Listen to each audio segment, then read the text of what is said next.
Counselling psychology का unit 5 है ये, अस्तित्वपरक मानवतावादी उपागम। इसमें 2 टॉपिक मेन है आपका, अस्तित्वपरक चिकित्सा और दूसरा है पीसीटी यानी पर्सन सेंटर्ड थेरेपी, और उसको क्लाइंट सेंटर्ड थेरेपी भी कहते हैं। अस्तित्वपरक चिकित्सा क्या है? तो अस्तित्वपरक चिकित्सा की उत्पत्ति जो है यूरोपीय दार्शनिकों के द्वारा हुई थी सन 1905 से 1980 के दशक तक हुई थी।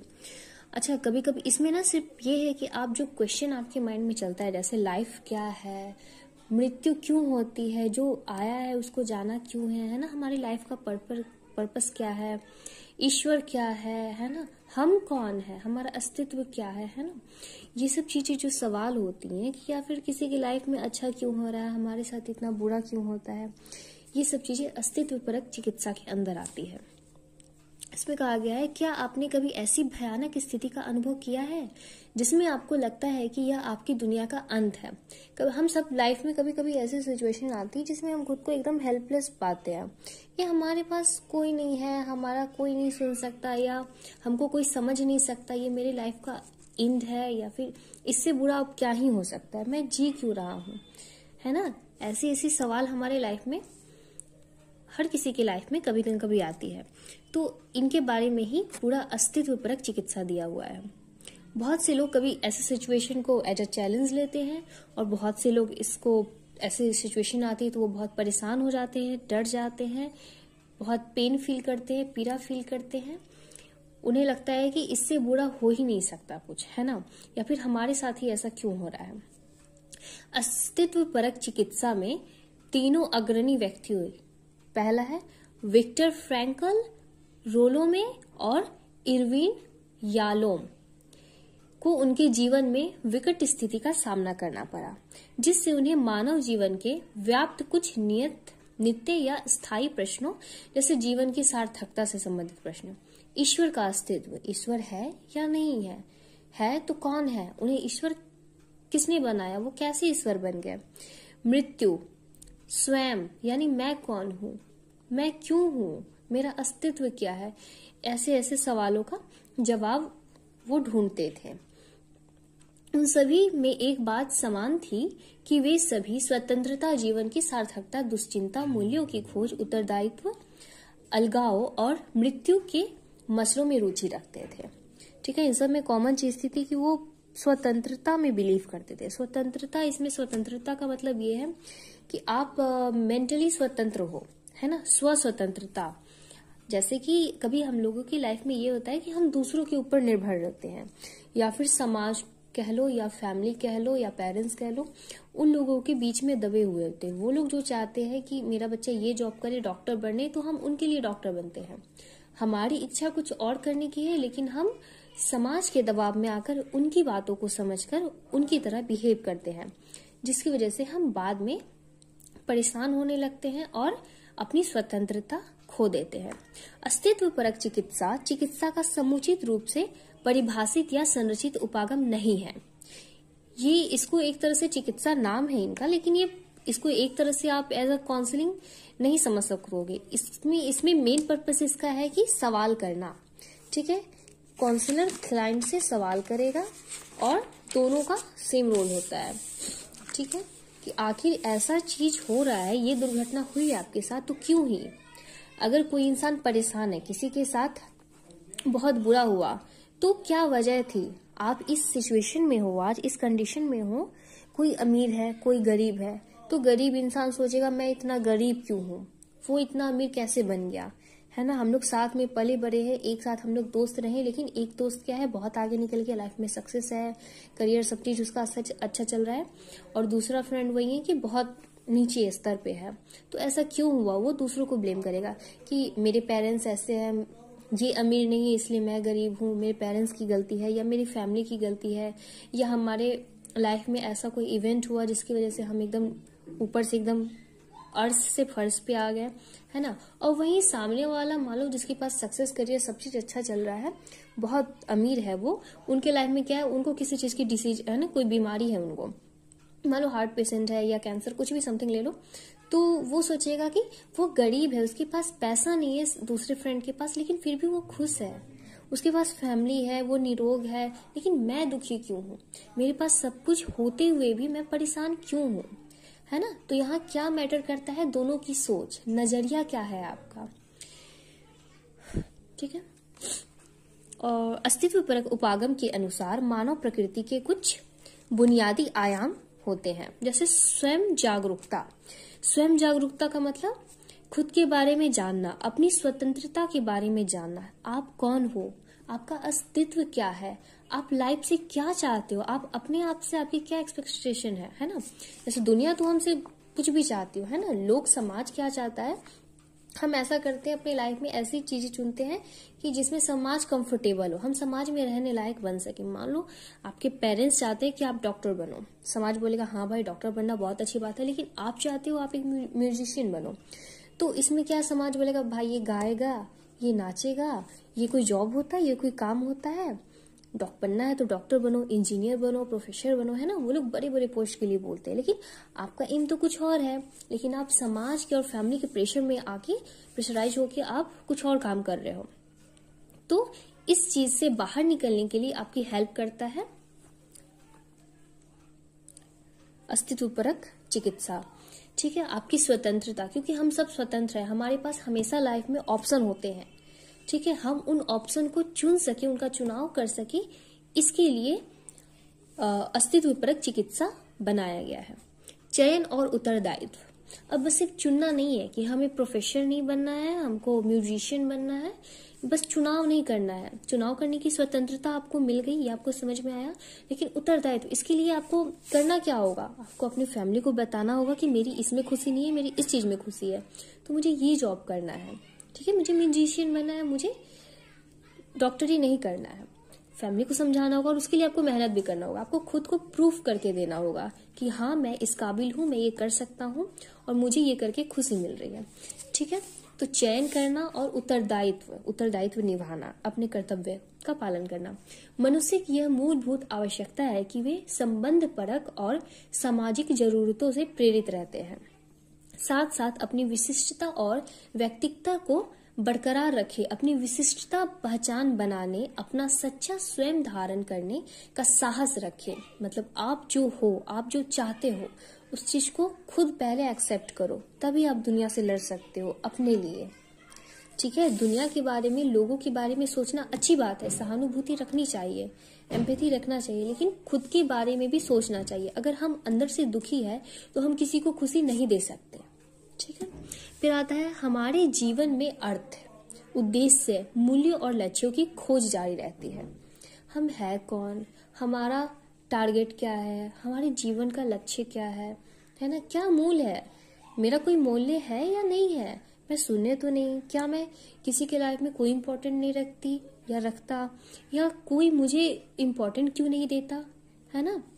ये सारे सवाल हमारे लाइफ में आते रहते हैं और इन्हीं सवालों के जवाब ढूंढने के लिए साइकोलॉजिस्ट हमारी अस्तित्वपरक चिकित्सा में मदद करती है।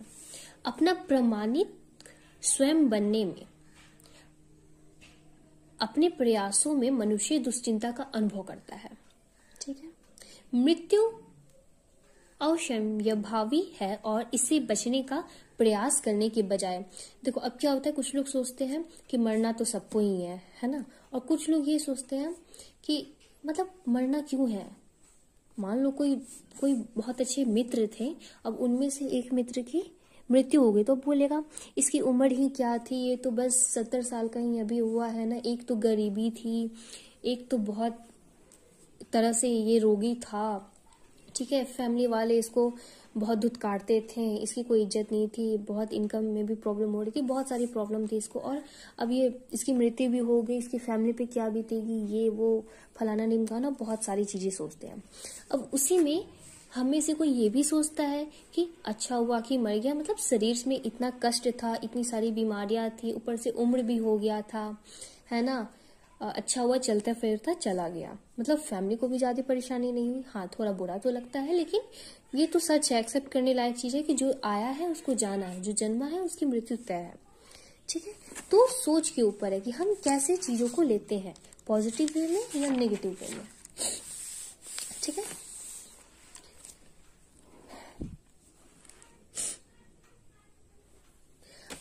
अस्तित्व परक चिकित्सा का मुख्य लक्ष्य ये है कि हम स्वयं के प्रति जागरूक बने, अपने आप को एक्सेप्ट करें, हम जैसे हैं वैसे ही।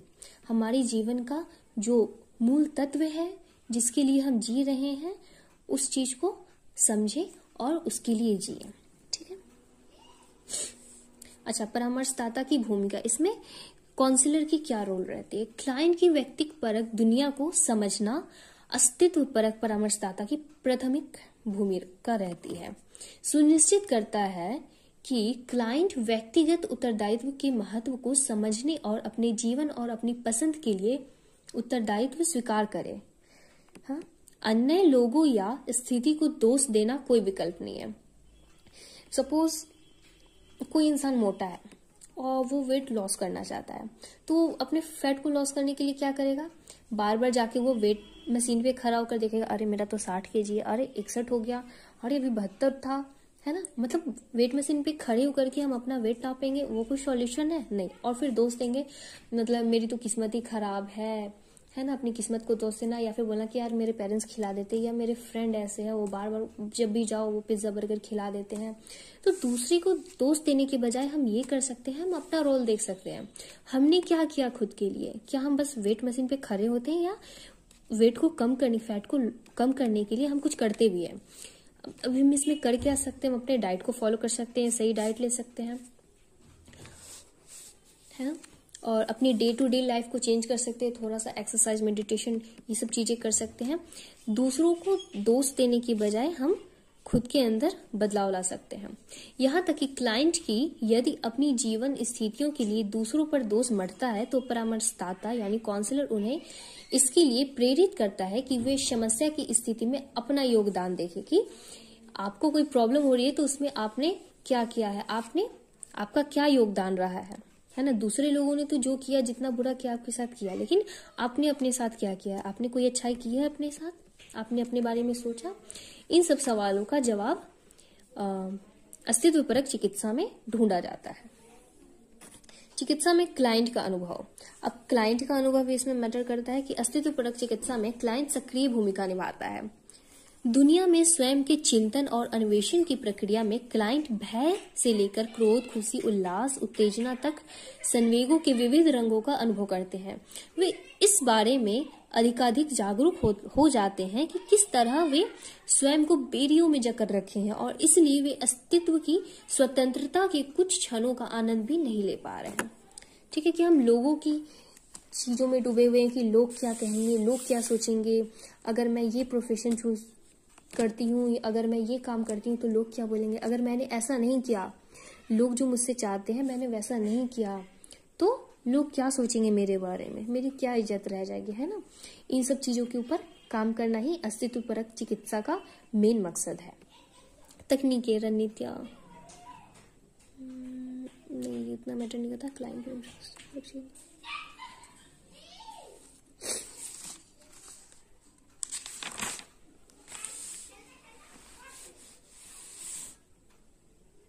ठीक है, तो अस्तित्व परक चिकित्सा देख लें पूरा। अब दूसरा आता है हमारा पीसीटी यानी पर्सन सेंटर्ड थेरेपी, और इसको क्लाइंट सेंटर्ड थेरेपी भी कहते हैं। ये कार्ल रोजर्स ने दिया था। 40 के दशक में कार्ल रोजर द्वारा विकसित व्यक्ति केंद्रित थेरेपी और चिकित्सा, इसको पीसीटी कहते हैं।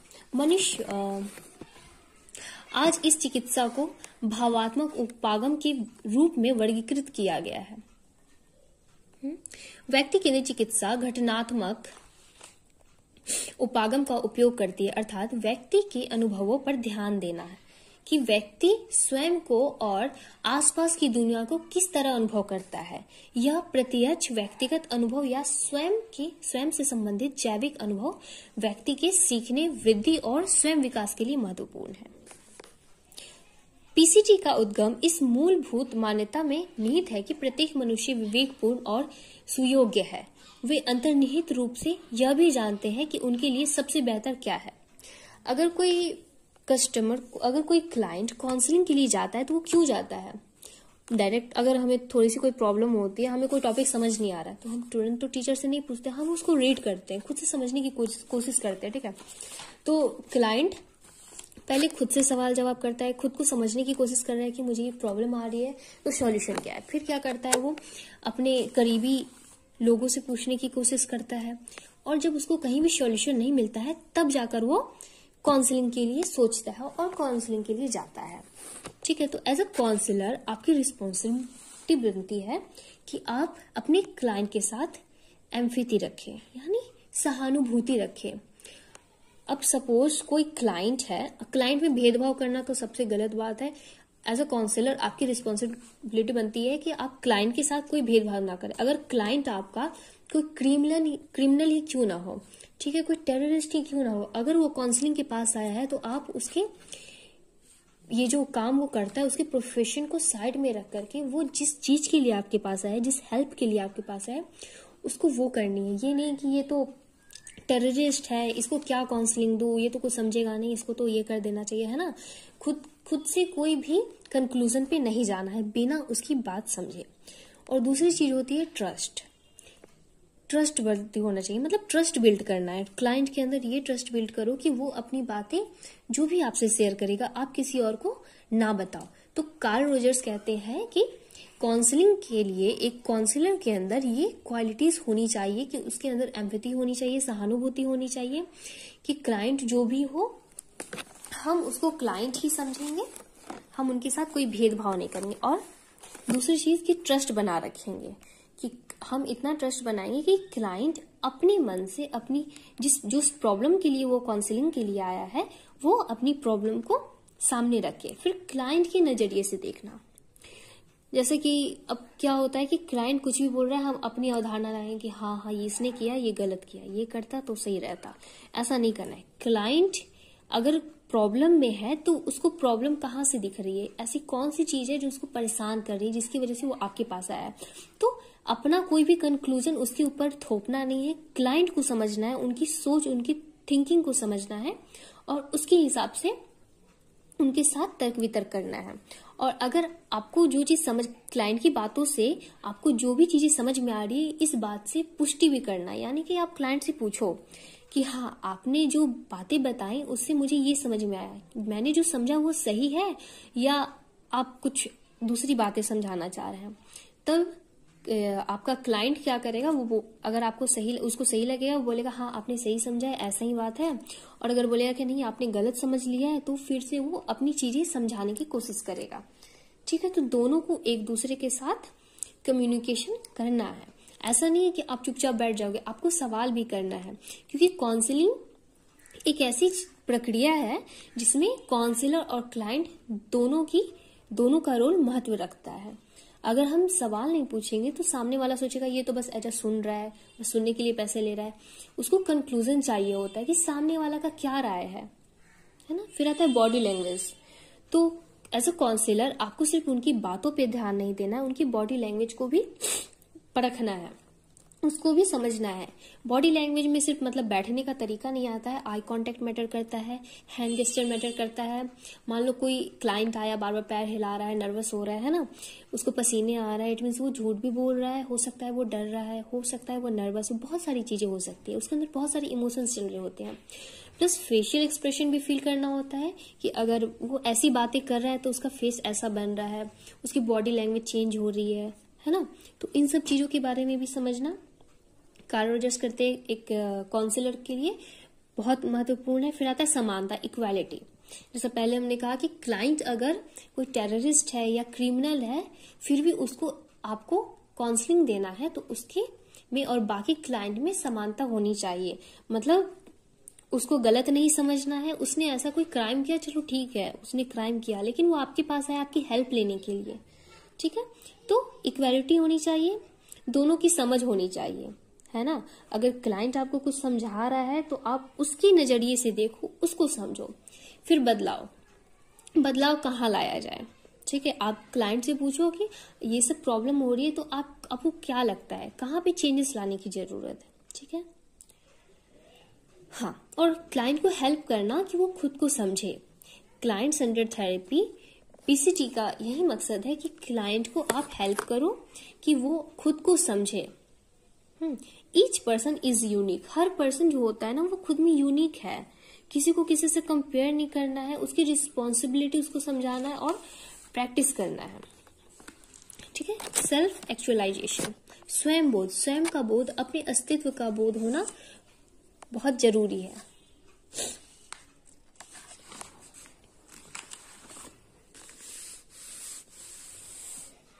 मनोवैज्ञानिक संकट का कारण, पीसीटी के अनुसार व्यक्तियों में संकट का कारण यह है कि उनके वास्तविक अनुभवों, यानी उनका जो अनुभव है और जो अवधारणा है, दोनों के बीच फर्क उनको नहीं समझ में आ रहा है। अच्छा, अवधारणा जो है कि लोग क्या कहते हैं, और उनका आप वास्तव में जो है उसको कहते हैं वास्तविकता, है ना। आप खुद क्या सोचते हो अपने बारे में, आप एक्चुअल में क्या हो और लोग आपको क्या बनाना चाहते हैं, इन दोनों के बीच में फर्क करना जब तक आप नहीं सीखोगे तब तक कुछ नहीं हो सकता है ना। फिर कितनी भी काउंसलिंग ले लो कोई फायदा नहीं करेगी। वास्तविकता, अच्छा अब ये देख लेते हैं असंगति की स्थिति। असंगति ऐसी स्थिति है जब वास्तविक अनुभवों और स्वयं अवधारणा सेल्फ कॉन्सेप्ट के बीच कम ओवरलैप होता है। जब व्यक्ति किसी समाज का हिस्सा होता है तो उसे इस बात की धारणाएं दी जाती हैं कि उसे क्या होना चाहिए और उसे कैसे कार्य करने चाहिए जो समाज में एक्सेप्टेबल हो। वह एक सचेतन सीखा हुआ स्वयं विकसित करता है ना। यह स्वयं के बारे में ऐसी धारणा है जिसे उसने सामाजिक अपेक्षाओं के आधार पर बनाया है। जब ऐसा व्यक्ति सफल होने का प्रयास करता है और वह इन्हीं सामाजिक अपेक्षाओं के आधार पर ऐसा करता है कि मेरे माता पिता ने कहा है, देखो यहाँ ये लाइन भी लिखी हुई है कि मेरे माता पिता ने कहा है कि मैं बड़ा होकर डॉक्टर बनूंगा या बनूंगी, तो मुझे साइंस पसंद होना चाहिए, मुझे साइंस से प्रेम होना चाहिए, उसमें इंटरेस्ट होना चाहिए। ठीक है। यह व्यक्ति अब व्यक्तिगत और व्यवसायिक विकास के लक्ष्य को प्राप्त करने का प्रयास कर रहा है, लेकिन यह उसका अपना लक्ष्य नहीं है। यह ऐसा लक्ष्य है जिसे समाज उस पर थोप रहा है। वो ये बनना नहीं चाहता लेकिन समाज उससे करवाना चाहता है, क्योंकि समाज को वो पसंद है, वो चाहते हैं मेरे समाज में लोग ऐसे ऐसे रहें, है ना। जब व्यक्ति अपने अनुभवों और अपनी स्वयं अवधारणाओं के बीच बड़ा अंतर होता है तो इन अंतरों को समझ लेता है तो वो असंगति का अनुभव करता है। ठीक है। और इसी असंगति के अनुभव से वो धीरे धीरे क्या होता है कि अगर हम समाज की बातें मानने लगे, अपनी चीजों को दबाने लगे, खुद को नहीं समझ पाए, खुद को प्रेजेंट नहीं कर पाए और खुद के लिए कुछ ना कर पाए, तो क्या होता है धीरे धीरे ये सब चीजें बातें हमारे अंदर रह जाती हैं, स्ट्रेस और धीरे धीरे मेंटल डिसऑर्डर की ओर विकसित होती है ना, दिमागी बीमारी की ओर बढ़ती है। हम हवा में बात नहीं करें, यहाँ लिखा भी है, मनोवैज्ञानिक विकार की ओर ले जाएगी ये चीजें आपको। ठीक है। तो इसके लिए खुद को समझना, स्व आकलन करना बहुत जरूरी होता है। संगति की स्थिति। अब संगति की स्थिति क्या है? ऐसा कहे जाने वाले के बावजूद व्यक्ति के पास बेहतर